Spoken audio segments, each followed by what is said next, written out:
Kabanata 1351. Samantala, nasa Southridge si Zachary at inuutusan si Rodney na asikasuhin ang kontrata ng shareholder ng gymnasium project. Bigla siyang nakatanggap ng tawag mula kay Charlotte.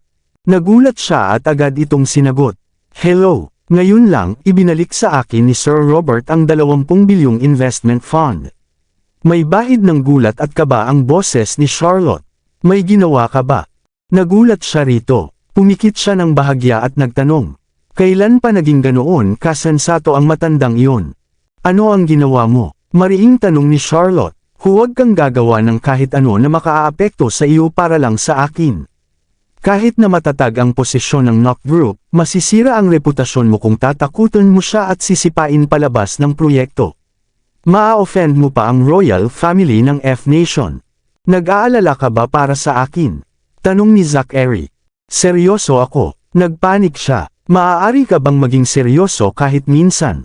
"Wala pa akong ginagawa." Maikling sagot niya. "Masaya ka na ba ngayon?" "Ano ang nangyari kung ganoon?"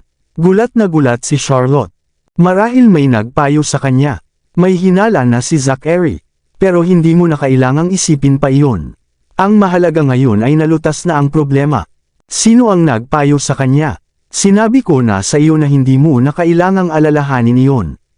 Mariing giit niya. "Mag-focus ka na lang sa sarili mo." Bahagyang nainis, sumagot siya. "Sige, basta hindi ikaw ang gumawa nito. Ayokong may utang na loob sa iyo. Marami ka ng utang na loob sa akin." Uminit ang ulo ni Zachary nang marinig iyon. "Pati ang buhay mo ay akin." "Ikaw," nawalan ng masabi si Charlotte. "Ayoko nang makipag-usap sa iyo." Pagkatapos noon, ibinaba niya ang tawag. Hindi nagustuhan ni Zachary ang ugali niya at napakunot ang noo. Ilang sandali lang, tumangala siya at inutusan si Ben. "Sabihin mo kay Mr. Williams na hindi na niya kailangang pumunta rito." "Paano naman ang mga shareholder?" tanong ni Ben. "Ganoon pa rin ang plano." Ibinaba ni Zachary ang kanyang telepono. "Kahit hindi natin sipain palabas ang matandang iyon sa proyekto, kailangan pa rin natin siyang takutin." Naiintindihan. Agad na pumunta si Ben upang ipaalam ito kay Rodney. Pagkatapos, kinuha ni Zachary ang kanyang telepono, hinanap ang numero ni Nancy sa kanyang contacts, at tinawagan ito. "Miss Gold, bakit hindi tayo magkita mamayang 6:00 ng gabi sa Seacrest Restaurant?" Tanong niya nang sagutin nito ang tawag. "Sige, Mr. Knock." Masayang sagot ni Nancy bago nagtanong. "Hindi mo na naman ba ako tatanggihan?" "Hindi na." Bahagya siyang ngumiti. "Ipadala mo sa akin ang address mo at susunduan kita." "Sige, ipapadala ko ngayon." Pagkatapos ibaba ang tawag, ipinadala ni Nancy ang kanyang address. Gaya ng iniutos ni Zachary, mabilis na inayos ni Ben ang lahat at nagtanong. "Si Miss Gold ang nagpayo kay Sir Robert, tama ba? Pati ikaw ay nahulaan iyon." Ngumisi si Zachary. Matalino siyang babae. Kahanga-hanga, hindi nakakainis ang talino niya. Mahinang sabi ni Ben. Sa pagpapayo kay Sir Robert, nagawa niyang maibalik ang pondo ni Miss Lindbergh sa tamang oras habang hindi na kinakailangan na ikaw ang kumilos. Isang bato, 2 ibon. Ano ang layunin niya sa paggawa nito? Sinusuri ni Zachary ang sitwasyon. Gusto ba niyang magkaroon kami ni Charlotte ng utang na loob sa kanya? Marahil may isa pang dahilan. Mungkahi ni Ben. Dahil kay Miss Lindbergh, 3 beses mo na siyang tinanggihan. Bukod doon, palaging sina Sir Louis at Sir Robert ang gumugulo kay Miss Lindbergh. Sa paggawa nito, maaari niyang tapusin ang lahat ng iyon. Tama, pinag-isipan niya talaga ito ng mabuti. Walang emosyon na sagot ni Zachary. "Talagang gusto ka ni Miss Gold." Napansin ni Ben ang kanyang ekspresyon.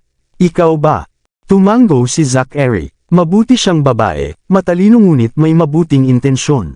Bukod pa rito, masinop siya sa lahat ng ginagawa niya. Halos imposibleng kamuhian siya. Maaari kaming maging magkaibigan. Kung ganoon, kailangan ko pa ring linawin ito sa kanya upang hindi ko masayang ang oras niya. Ibinaba ni Zachary ang kanyang telepono at pagod na minasahe ang kanyang mga sentido. "Magpapahinga muna ako ngayon. Tandaan mong planuhin ng maayos ang pulong mamaya." Naiintindihan. Kamakailan, napakadali para kay Zachary na makaramdam ng matinding pagod. Kahit kagigising lang niya sa umaga, gusto na naman niyang magpahinga. Nang mapansin ni Ben na patuloy na humihina ang kanyang kalusugan, hindi niya maiwasang mag-alala. Kung hindi pa rin namin mahahanap si Francesco, natatakot akong. Sa isip na iyon, nabalot siya ng matinding pag-aalala.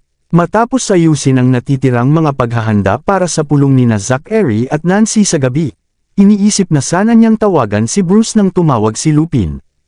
Dahil humiling ito na makipagkita, wala siyang nagawa kundi ipagpaliban muna ang tawag. Dahil sa naging aral noong nakaraan, mas naging maingat si Ben at patuloy niyang pinaalalahanan ang sarili na huwag hayaang makakuha si Lupin ng impormasyon mula sa kanya. Samantala, bago umalis si Lupin, paulit-ulit siyang pinayuhan ni Charlotte. Tandaan mo ang sinabi ko. Kailangan mong makuha ang totoo mula kay Ben. Naiintindihan. Tumanggo si Lupin. Sige, umalis ka na. Kumpas ni Charlotte, at nagmamadali itong lumabas. Simula ng aksidenteng matuklasan ni Charlotte na paminsan-minsang nawawala ang paningin ni Zachary, pinaghinalaan na niya na may mali sa kalusugan nito. Kahit na ipinadala niya si Lupin upang mag-imbestiga, wala itong nalamang anuman. Nang magkita sila ni Zachary kanina, napansin niyang mapotla ito. Pati ang mga mata nito ay tila malabo. Sa obserbasyong iyon, lalo siyang nabahala. Kaya naman inutusan niya si Lupin na yayain si Ben at subukang mang-alap ng mga pahiwatig. Bagamat matalino si Lupin, hindi pa rin ito may kukumpara kay Ben. Dahil dito, tinuruan siya ni Charlotte ng isang paraan at sinabing sundin iyon. Dumating sina Ben at Lupin sa napagkasunduang lugar ng sabay. Pagpasok ni Lupin sa kanyang sasakyan, inabot niya rito ang isang mansanas. Salamat, masayang sabi ni Ben habang kumakagat dito. Nang makita kung gaano siya kasaya, nakaramdam ng pag-aalinlangan si Lupin. Bagamat mukha siyang isang mahusay na tao, madali pala siyang mapasaya. Nangako siyang magdadala ng lutong bahay na pagkain pero mansanas lang ang naibigay niya dahil wala siyang oras magluto. Gayunpaman, kontento pa rin siya. Salamat sa ginawa mo ngayon. Sabi ni Lupin, sobra na talaga si Sir Robert. Handa na kaming kumilos pero hindi namin inasahan na darating si Mr. Noct at lulutasin ang problema. Kahit na napakanipis na ng relasyon nila ngayon, mahal pa rin ni Mr. Noct si Miss Lindbergh. Hindi niya siya pababayaan kapag may problema siya. Seryosong sabi ni Ben, kung may mangyari pa sa hinaharap, kailangan mo akong ipaalam agad. Kung hindi namin nakita ang kotse ni Sir Robert habang bumababa ng bundok, magiging magulo ang lahat. Ayaw ni Miss Lindbergh na magkaroon ng utang na loob kay Mr. Noct. Bumantong hininga siya, sa tingin ko, mahal pa rin nila ang isa't isa. Wala talagang saysay na manatili ang relasyon nila sa ganitong estado. Naiintindihan ko ang pinanggagalingan ni Miss Lindbergh. Pagkatapos ng lahat, labis siyang nasaktan ng pamilya Noct noon. Hindi basta-basta nakakalimutan ang mga alitan ng pamilya. Dagdag pa niya, ngunit sa kabilang banda, dapat na niyang bitawan ang nakaraan ngayong patay na si Mr. Henry, at bumagsak na sina Zora at ang mga Blackwood. Bukod pa rito, dahil nawawala si Mr. Lindbergh ngayon, dapat magsanib puwersa ang dalawang pamilya at magtulungan. Iyan din ang iniisip ko. Marami lang talagang iniintindi si Miss Lindbergh. Marahil, kailangan lang nila ng mas maraming oras. Dahan-dahan lang muna, malungkot na sabi niya. Hindi na tayo pwedeng magbagal pa. Biglang nasabi ni Ben, hindi maghihintay ang panahon. Ano, naguluhan si Lupin at tumingin sa kanya. Mabilis niyang ipinaliwanag. Ibig kong sabihin, lumalaki na ang mga bata at kailangan nila ang pagmamahal ng kanilang mga magulang. Bukod pa rito, nasa krisis ngayon ang Lindbergh Corporation, at kailangan ni Miss Lindbergh ang tulong ni Mr. Noct. Dapat tayong mag-isip ng paraan upang magkaayos sila. Tama ka, iyan din ang nasa isip ko. Sang-ayon siya. Tuwang-tuwa si Ben. Kung makikipagtulungan si Lupin, mas magiging madali ang lahat. Kailangan ko nang umalis sa loob ng 10 minuto. Tumingin si Lupin sa kanyang relo. Darating mamaya si Dr. Langon. Si Reyna, gagamot ba siya sa sugat ni Miss Lindbergh? Kumusta na ang paggaling niya? Bumantong hininga siya bilang sagot. Hindi maganda. Matindi ang sakit nitong nakaraang 2 araw. Kailangan ko pa nga siyang tulungan maghilamos tuwing umaga. Masyadong malalim ang sugat. Nakakunot noo si Ben habang inilalabas ang kanyang telepono at sinabi, "Tatawag ako kay Reyna at hihilingin kung maghanda siya ng ilang pampawala ng sakit." "Ayos lang," mabilis na sabi ni Lupin. "Mayroon naman kami sa bahay." Ang panlabas na sugat ay talagang nangangailangan ng oras para gumaling. Malamang ay gaganda na ang kalagayan nito sa loob ng ilang araw.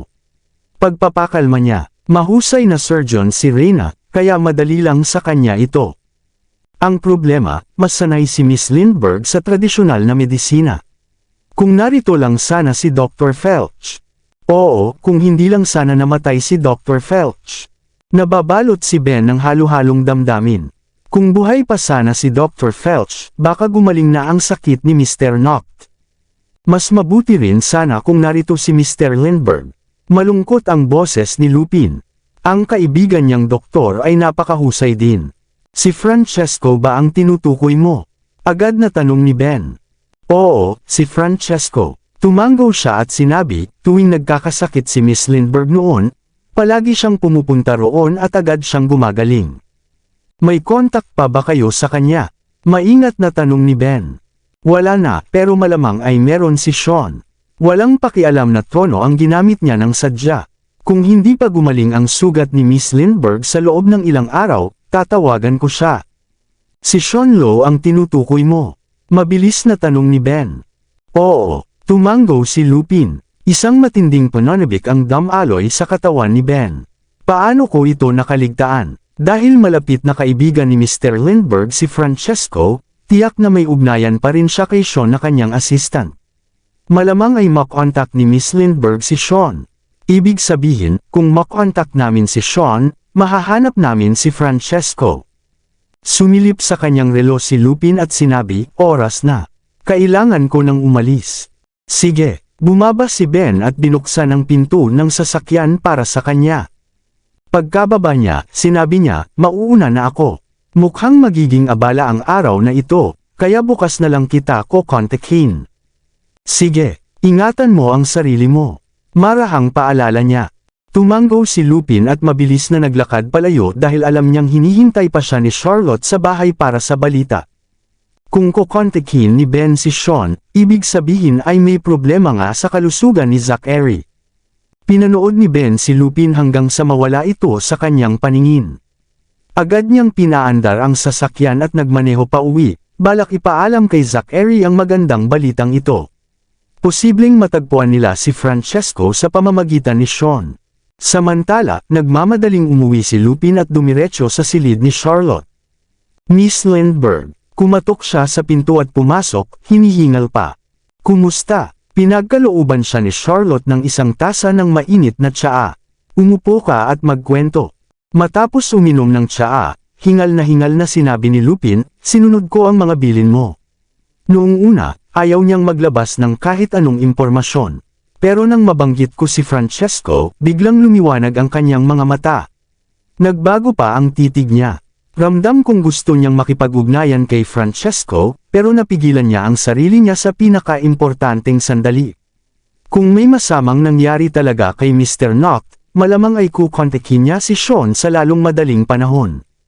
Nang marinig ang salaysay, mariing kinagat ni Charlotte ang kanyang labi at dumilim ang kanyang mukha. Dapat ko nang napansin ito noon pa. Sobrang pamayat si Zachary sa loob lamang ng 2 buwan. Pati ang kanyang kutis ay lumala. Kung simpleng sugat lang ang dinaranas niya, hindi siya aabot sa ganitong kalagayan. Sa isip na iyon, sinubukan niyang manghula. May malubha ba siyang sakit? Pero tila malabo iyon. Wala namang kasaysayan ng kanser ang kanyang mga ninuno. Kahit si Henry ay umabot ng 78 taong gulang. Bakit siya magkakasakit? Makalipas ang ilang sandali, inalis ni Charlotte ang mga kaisipang iyon at nagpas siyang alamin ang kalagayan ni Zachary sa lalong madaling panahon. Doon lamang siya makakaisip ng solusyon. Sa pag-alala kung gaano ito ka-proud, hindi niya alam kung hanggang kailan ito magpapanggap na ayos lang. "Miss Lindbergh," mahinang tanong ni Lupin, "ano ang gagawin natin ngayon?" "Bukas ang memorial service para kay Dr. Felch, kaya pupunta ako sa Mount Phoenix." Mabilis na nagpasya si Charlotte. "Doon natin malalaman ang sagot." "Naiintindihan ko na ngayon." Biglang nabanyag kay Lupin. Kung si Mr. Knock ay may sakit na walang lunas, malamang ay hinanap na niya si Dr. Felch noon pa. Kung ganoon, tiyak na alam na ito nina Hailey at Sam. Oo, halo-halo ang nararamdaman ni Charlotte. Hindi nakakapagtaka na patuloy niyang hinanap si Dr. Felch habang iniiwasan ako. Isa pa, tila may hindi natupad na hiling si Dr. Felch bago siya huminga ng malalim, base sa kung paano niya hinawakan ang kamay ni Zachary. Dahil hindi pa natin ito nabeberipika, huwag kang mag-alala, Miss Lindbergh. Baka masyado tayong nagmamalaking katawan, pang-aliw ni Lupin. Napakalakas ng pangangatawan ni Mr. Knock. Hindi naman siya mukhang may sakit. Pumunta muna tayo sa Phoenix City bukas. Pag-iiba ni Charlotte ng usapan. Ayusin mo ang private jet habang tatawagan ko si Hailey. Sige, tumango si Lupin at nagtanong, isasama ba natin ang mga bata? Mahaba ang biyahe, kaya huwag natin silang isama. Sundan mo na lang ako doon. Sige, agad na umalis si Lupin para ayusin ang mga bagay-bagay. Sa sandaling iyon, galit na pumasok si Morgan. Nababaliw na ako, reklamo niya. Anong nangyari? Kumunat ang noo ni Charlotte habang nakatingin sa kanya. Akala ko matapat na tao si Mr. Knock, pero hindi ko alam na napaka-playboy niya pala. Galit na bulalas ni Morgan. Inutusan niya si Marino na sunduin si Nancy ngayon din. Baka nag-uusap sila tungkol sa negosyo. Sumulyap si Lupin sa kanya at sinaway, tumigil ka na sa pag-overreact. Hindi ako, naiinis pa ring paliwanag ni Morgan, sinasabi mo lang na overreact ako dahil hindi mo alam ang ginawa nila. Ni-reserve nila ang buong Seacrest restaurant at nagpadala pa ng mga tao para magdekorasyon nito. Hindi ba date iyon? Mabilis na tiningnan siya ni Lupin, at sinenyasan siyang tumigil sa pagsasalita. Bakit mahalaga iyon? Nanatiling kalmado si Charlotte. Matagal na kaming magkahiwalay ni Zachary. Hindi ba normal lang sa kanya na makipag-date sa iba? Pero, magsasalita na sana si Morgan nang kinurot siya ni Lupin. Noon lang siya bumalik sa kanyang katinuan at sinabing, sige, nagmamarunong lang ako. Labis ka ng manunuyo. Galit na ungol ni Lupin. Kung malalaman ni Mr. Knock na napakadaling ibunyag ni Marino ang kanyang mga gawain sa iyo, tiyak na mapapahamak si Marino. Natigilan, mabilis na nagpaliwanag si Morgan, hindi niya sinabi sa akin.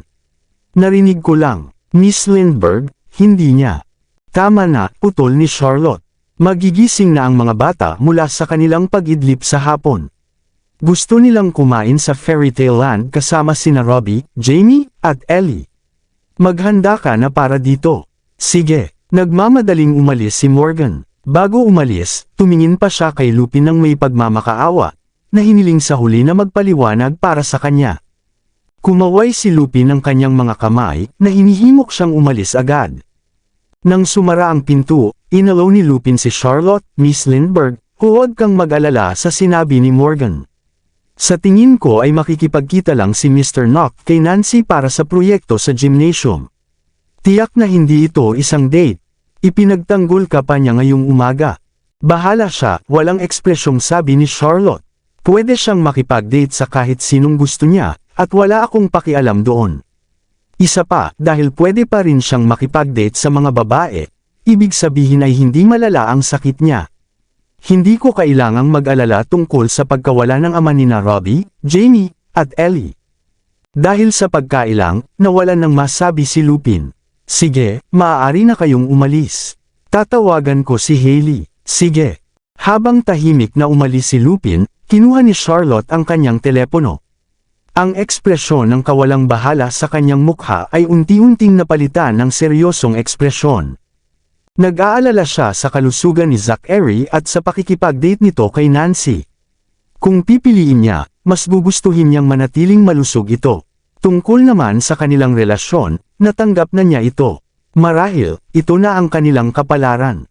Bumantong hininga si Charlotte at tinawagan si Hailey.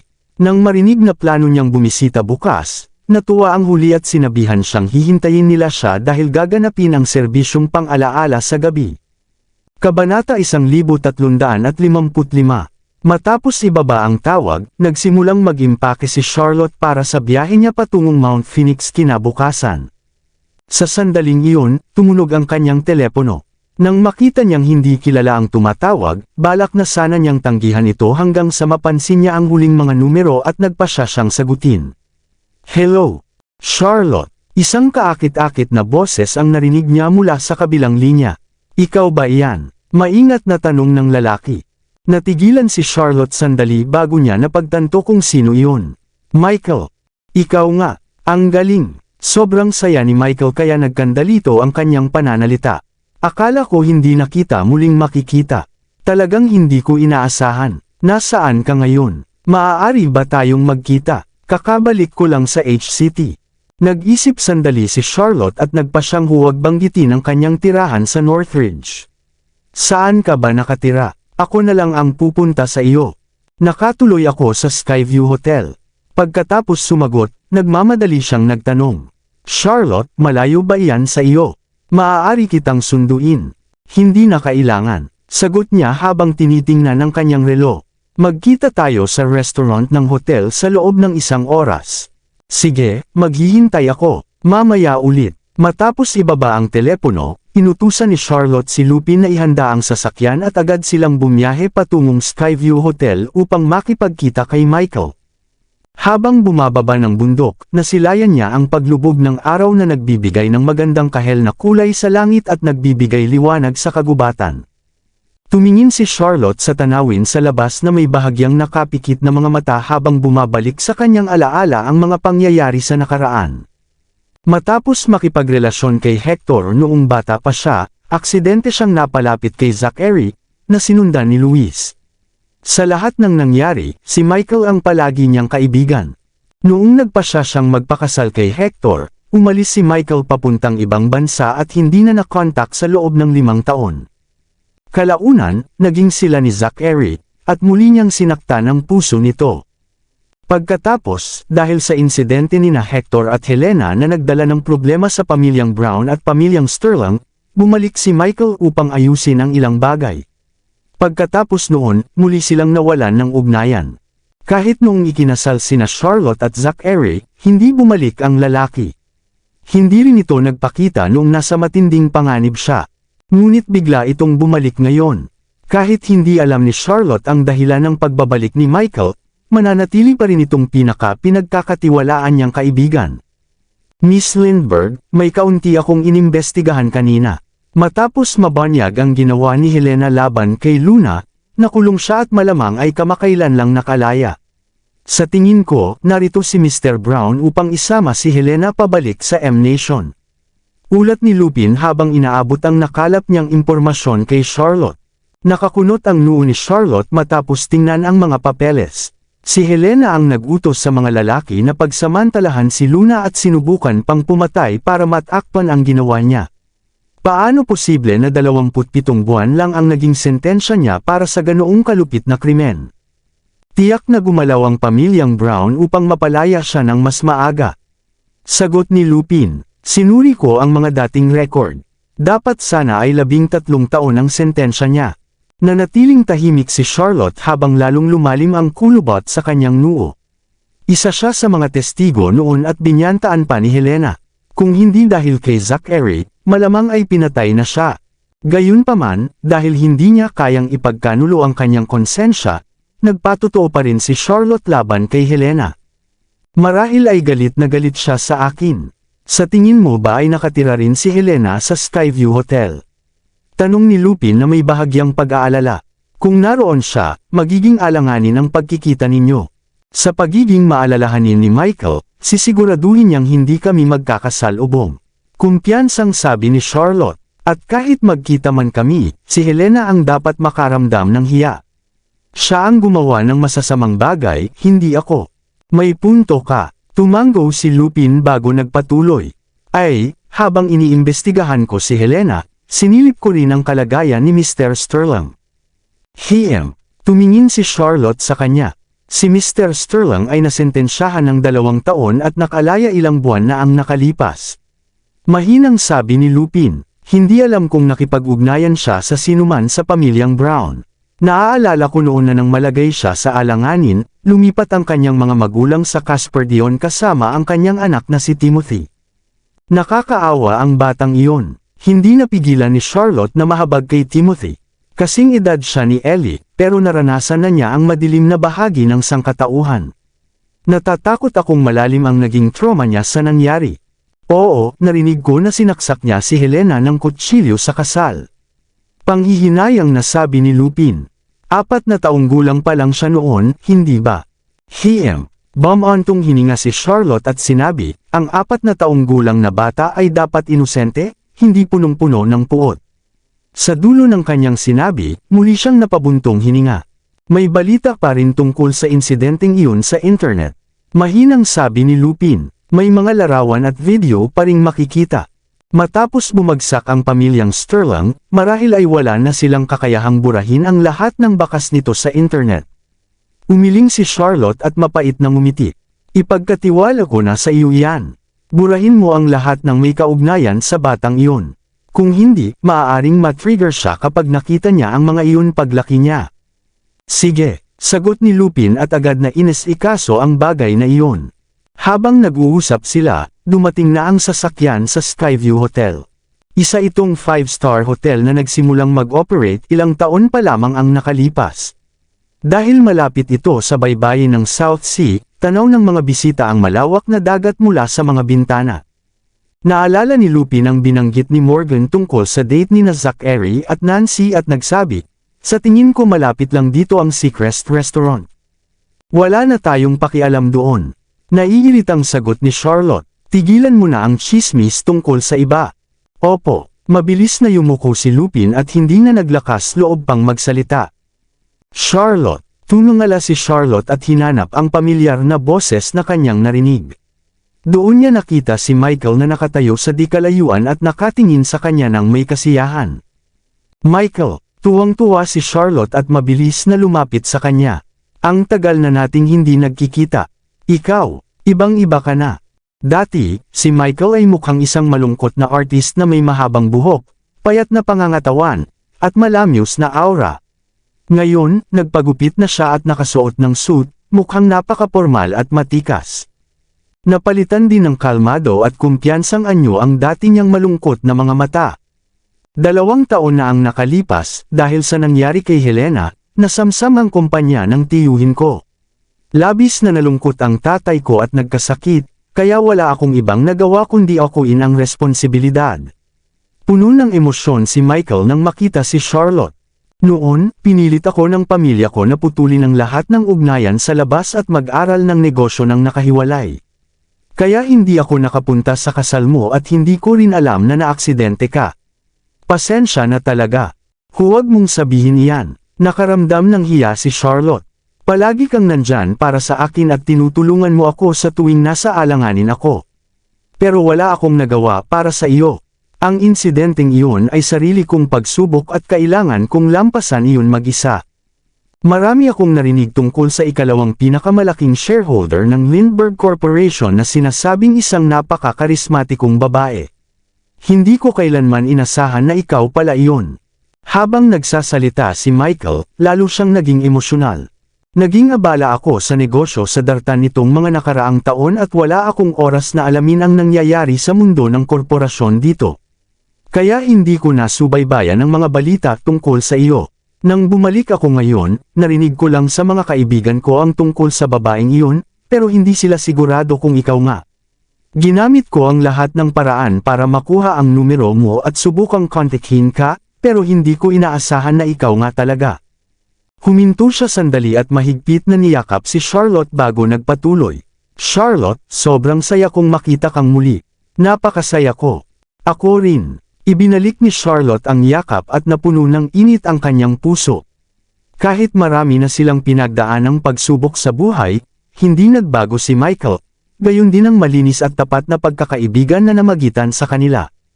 Maangin dito, sa loob na lang tayo magkwentuhan. Inakbayan ni Michael ang kanyang balikat habang sabay silang pumasok sa hotel. Charlotte, paano ka naging ikalawang pinakamalaking shareholder ng Lindbergh Corporation? Sa totoo lang, hindi na ako shareholder doon. Mapait siyang natawa at nagpatuloy. Pero isa nga akong Lindbergh. Charlotte Lindbergh na ang pangalan ko ngayon. Ano ang nangyari? Kumusta ka nitong nakaraang 2 taon? Nag-aalalang tanong niya. Hindi ba't pinakasalan mo si Zachary? Mahabang kwento iyon. Sinimulan ni Charlotte na ikwento sa kanya ang buod ng kanyang buhay sa nakalipas na 2 taon. Matapos marinig ang kwento ni Charlotte, labis na nagulat si Michael. Ibig sabihin, ang nanay mo pala ay tiyahin ni Mr. Lindbergh. Minsan ko nang narinig mula sa tatay ko na isa siyang alamat sa mundo ng negosyo. Talaga, nagulat si Charlotte nang marinig iyon. Alam pala ni Mr. Brown ang tungkol sa nanay ko. Walang nagsabi sa akin na negosyante pala ang nanay ko. Akala ko hindi siya kailanman nasangkot sa negosyo ng pamilya. Imposible iyon, sagot niya na may paghanga sa mukha. Lahat ng miyembro ng pamilyang Lindbergh ay henyo sa negosyo. Hindi yun nabanggit ni Danrick. Bumigat ang pakiramdam ni Charlotte nang maisip ang kanyang pinsan. Kung tama ang hinala ko, ang maalamat na Mr. Lindbergh ay pinsan mo. Tanong ni Michael. Marami na akong narinig na kwento tungkol sa kanya. Sinasabing para siyang Diyos sa kanyang presensya, kaya sigurado akong babalik siya ng ligtas. Tumango si Charlotte bago binago ang paksa. Michael, kumusta ka nitong nakaraang 2 taon? Maayos ba ang takbo ng kumpanya mo? Ayos lang ako. Maayos din ang negosyo ko. Nakangiting sagot niya. Alam mo namang wala talaga akong interes sa negosyo at kulang ako sa kumpiyansa. Pero wala akong magawa kundi subukan dahil ayokong masayang ang pinaghirapang itinayo ng tatay ko. Napakumbaba mo naman, biro ni Charlotte. Napatunayan na ng resulta na henyo ka rin sa negosyo. Mukhang namana mo ang galing ng tatay mo. Malakas na natawa si Michael. Madalas ko nang marinig yan at iniisip ko lang na papuri. Pero kapag galing sa iyo, talagang masaya ako. Masaya lang ako na masaya ka. Taos-pusong sagot ni Charlotte. Masaya rin akong makita na maayos ka ngayon. May balak ka ba? Tanong niya habang banayad ang tingin sa babae. Balak mo pa bang manatili sa mundo ng korporasyon? O gusto mo na lang mamuhay ng tahimik? Gusto ko munang hanapin si Danrick. May lungkot sa boses ni Charlotte. May pakiramdam ako na buhay pa siya. Napakahusay niyang tao, kaya sigurado akong buhay pa siya.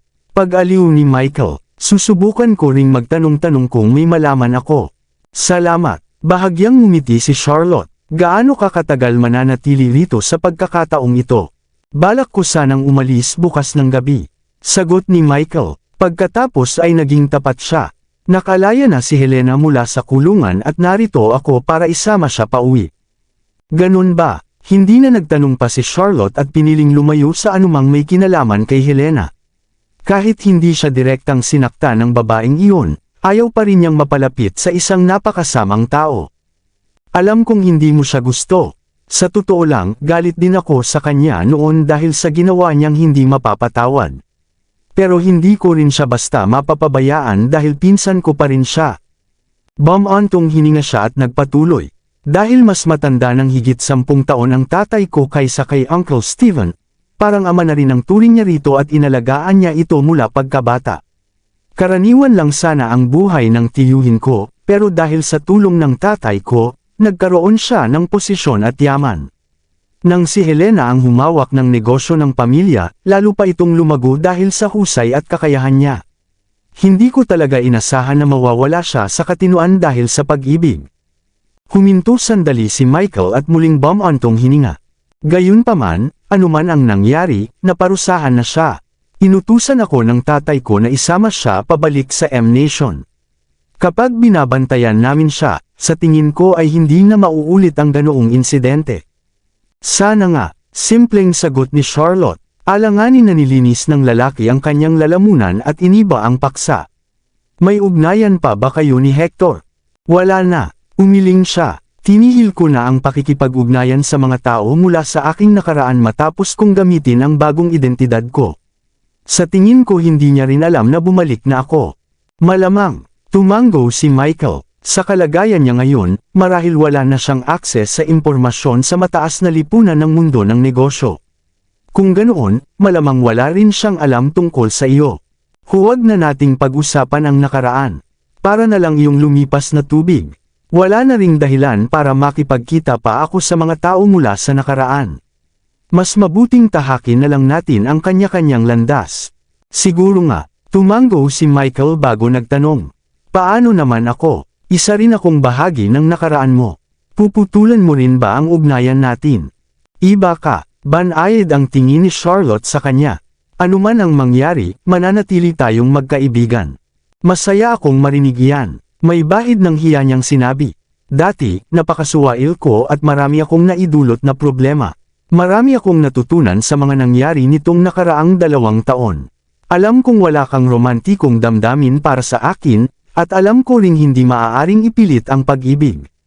Mula ngayon, mananatili ako sa tabi mo bilang mabuting kaibigan at ilalagay ko sa likod ang nararamdaman ko para sa iyo. Ipinapangako kong nandyan ako kapag kailangan mo ako. Salamat, Michael. Lubos na naantig si Charlotte. Alagaan mo rin ang sarili mo. Sana ay matagpuan mo na rin ang sarili mong kaligayahan.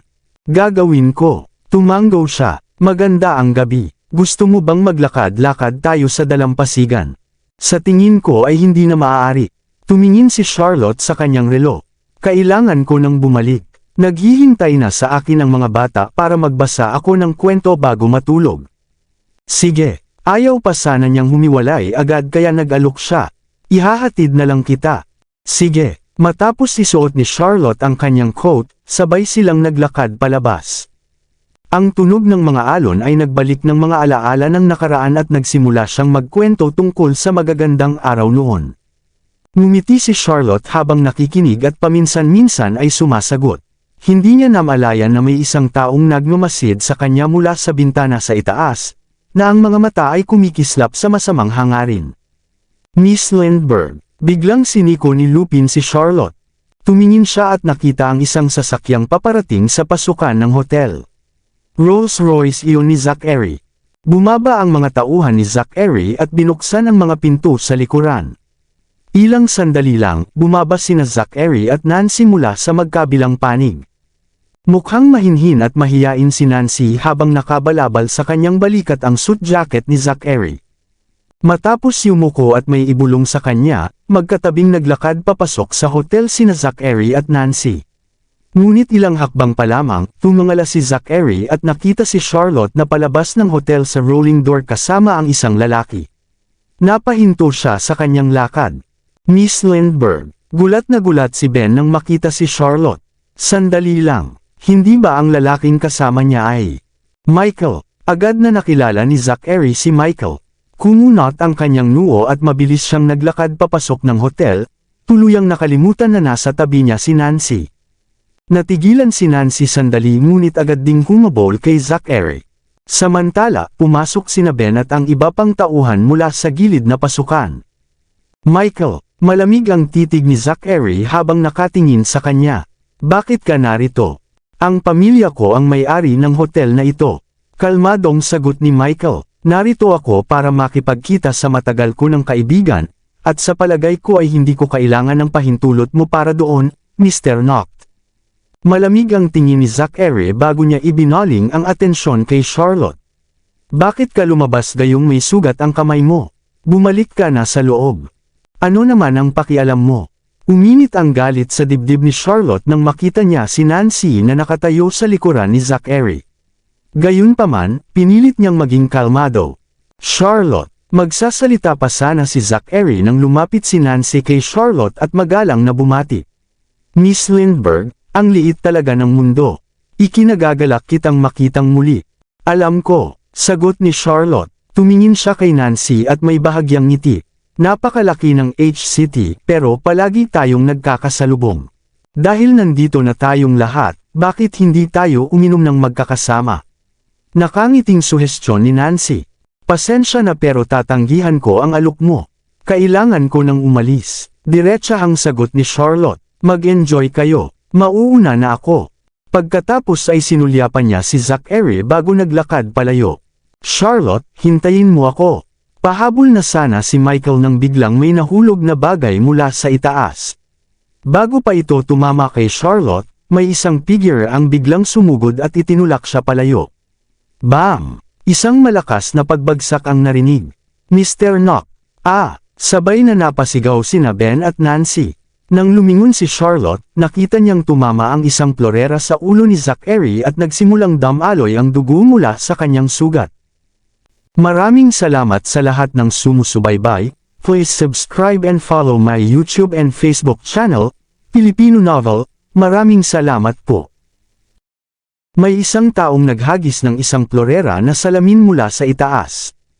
Malubhang dumago si Zachary at sa loob lamang ng ilang sandali ay natakpan na ng dugo ang kalahati ng kanyang mukha. Di nagtagal, nabahiran din ng dugo ang kanyang puting damit at naging matingkad na pula. Nanlaki ang mga mata ni Charlotte sa matinding pagkabigla habang tulala siyang nakatitig sa kanya. Parang ang kanyang puso ang siyang tinamaan ng plorera sa sobrang sakit. Kung hindi siya itinulak ni Zachary palayo, siya ang tatamaan sa ulo at siya ang duguan ngayon. Nakatayo lang si Michael sa kinatatayuan niya, hindi makagalaw sa sobrang pagkagulat. Mr. Knock. Mabilis na lumapit si Ben at enalalayan si Zachary habang nag-uutos. Tawagan si Reyna ngayon na. Bilasan ninyo. Naiintindihan. Agad na tumawag ang isa sa mga tauhan. Mr. Knock. Hindi na napigilan ni Nancy ang kanyang luha sa sobrang pagkabigla. Bakit ka ganito? Bakit mo ginawa iyon? Ayos lang ako. Nakayuko si Zachary habang pinipisil ang sugat sa kanyang ulo. Kitang-kita ang sakit dahil namutla ang kanyang mukha ngunit nanatili siyang kalmado at nag-utos. Ben, ihatid mo pa uwi si Miss Gold. Opo, Mr. Knock. Hindi yan ang dapat mong isipin ngayon. Umiiyak na sabi ni Nancy. Dadalhin kita sa ospital. Ayos lang. Itinaas ni Zachary ang kamay at tinanggihan siya. Nakalimutan mo na ba na ikaw? Umuwi ka na ngayon. Pero, may nais pa sana siyang sabihin ngunit wala sa kondisyon si Zachary na makinig. Sa halip, tumingin siya kay Charlotte at itinuro ito. Sumakay ka sa kotse ko. Nakatayo pa rin si Charlotte, hindi makagalaw, at sobrang putla ng kanyang mukha. Charlotte, nagising si Michael mula sa pagkabigla at marahang siniko siya.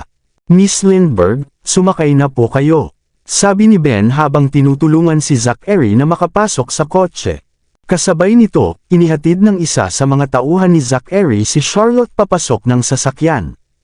Nakatitig lang si Michael habang mabilis na umalis ang kotse at saka lamang siya natauhan ng tuluyan na itong mawala sa kanyang paningin. Agad niyang inutusan ang kanyang tauhan. Alamin kung saang kwarto nahulog ang plorera. Puntahan ninyo ngayon. Opo, kaagad na pumasok sa hotel ang kanyang tauhan kasama ang ilang lalaki para magsagawa ng investigasyon. Ilang sandali pa, may isa pang tauhan ang nagulat. Mr. Brown, ang bodyguard ng pamilyang Knock ay nagsimula na ring mag-imbestiga. Kapag lumaki ang isyong ito, maaaring makarating sa media. Dapat ba nating? Anuman ang mangyari, kailangan pa rin nating alamin ang katotohanan. Galit na sigaw ni Michael. May nasaktan dahil sa isang bagay na itinapon mula sa bintana ng kwarto sa hotel namin. Ang unang dapat nating gawin ay hanapin ang salarin at bigyan ng paliwanag ang biktima, hindi ang itago ang balita. Hindi yan gawain ng isang matuwid na tao. Naiintindihan ko. Agad na yumuko ang tauhan at hindi na nang ahas magsalita pa. Samantala, nakabawi na si Nancy mula sa pagkakatulala at malalim na nakatingin kay Michael. Miss Gold, kung hindi kayo tutol, maaari ba akong magpa-escorta para ihatid kayo pa uwi? Magalang na alok ni Michael. Darating na ang mga tauhan ko. Magalang na tumanggi si Nancy. Salamat sa alok, Mr. Brown. Walang anuman, sagot ni Michael. Tiyak na nagulat kayo. Huwag kayong mag-alala. Sisiyasatin ko ng mabuti ang insidenteng ito at magbibigay ako ng paliwanag kay Mr. Knock. Salamat. Tumanggaw siya bilang pasasalamat. Sakto namang dumating ang kanyang tauhan at nag-aalalang nagtanong. Miss Gold, ayos lang po ba kayo? Ayos lang ako, sagot ni Nancy. Pagpasok niya sa kotse, tumingin siya kay Michael sa salamin sa likuran at nag-utos. Alamin mo ang pinagmulan ng lalaking iyon. Naiintindihan, gagawin ko agad. Sagot ng tauhan. Miss Gold, ano po ang nangyari? Bakit napakaraming dugo sa sahig? Nasaan si Mr. Knock? Tanong ng isa pang tauhan. Nasugatan siya. Hindi napigilan ni Nancy ang pananakit ng kanyang dibdib nang maalala ang nangyari kanina. Sa sandaling iyon, isinugol ni Zachary ang kanyang buhay para iligtas si Charlotte. Malinaw na sa kanyang puso, mas mahalaga ang kaligtasan ng babaeng iyon kaysa sa sarili niya. Kung ganoon niya ito kamahal, bakit pa siya nakipag-date sa akin? Peke lang ba ang lambing niya sa akin? Sigurado po ba kayong ayos lang kayo? Maingat na tanong ng isa sa mga tauhan. May sugat po ba kayo? Dapat ba tayong pumunta sa ospital? Tumahimik ka. Naiinis na sigaw ni Nancy. Magulo ang kanyang isipan. Sa kaibuturan ng kanyang puso, alam niyang kailanman ay hindi niya matatalo si Charlotte gaano man siya kaperpekto. Natalo na ba talaga ako? Kabanata 1360. Matagal-tagal na ring nakatitig si Charlotte kay Zachary, tulala at hindi alam ang gagawin. Samantala, hinubad na ni Ben ang kanyang damit at ipinantapal ito sa sugat ni Zachary bilang pansamantalang benda para mapigil ang pagdurugo. Gayunpaman, unti-unting nawala ng malay ang lalaki dahil sa labis na pagkawala ng dugo. Zachary, nasalo ni Charlotte si Zachary nang bumagsak ito sa gilid. Sa matinding takot, napaiyak siya. Huwag kang bibitaw, Zachary. Malapit na ang ospital. Malapit na tayo. Sigaw ni Ben na puno ng pag-aalala. Mr. Knock, kapit lang po. Biglang huminto ang kotse. Isang grupo ng mga medical staff na pinamumunuan ni Reyna ang mabilis na lumapit. Agad nilang binuksan ang pinto ng sasakyan at inilagay si Zachary sa isang stretcher. Sumunod sina Ben, Charlotte, Lupin, at ang iba pa hanggang sa madala si Zachary sa emergency room. Habang naghihintay sila sa labas, sinubukan ni Lupin na aliwin si Charlotte. Magiging maayos din si Mr. Knock, huwag kang mag-alala. Hindi siya sumagot at nanatiling nakatayo sa pintuan habang nakatitig sa emergency room.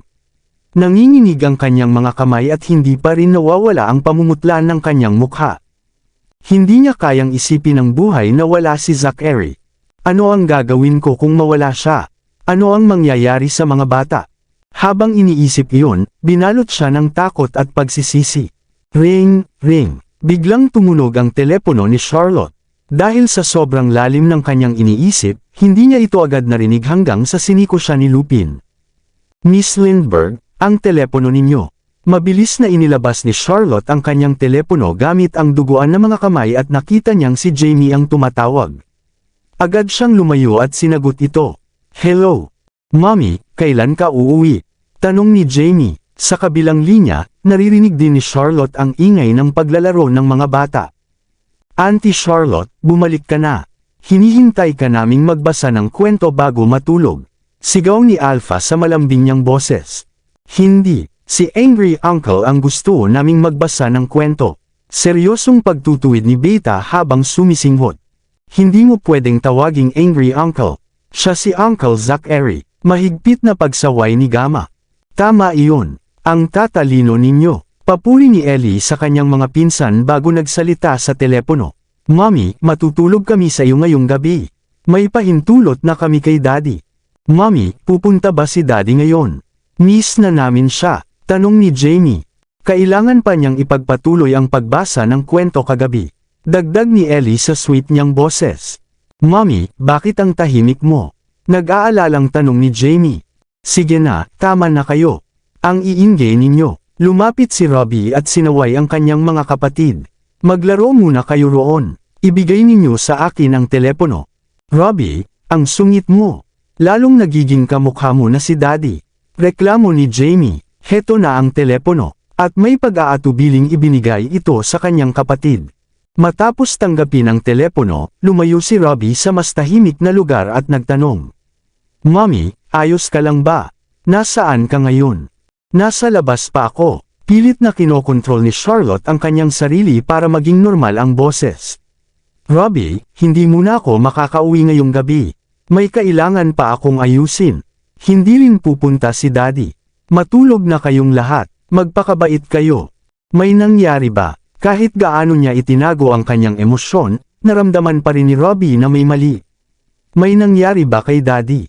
Nag-aalalang tanong ng bata. Wala. Robbie, huwag kang mag-isip ng kung ano-ano.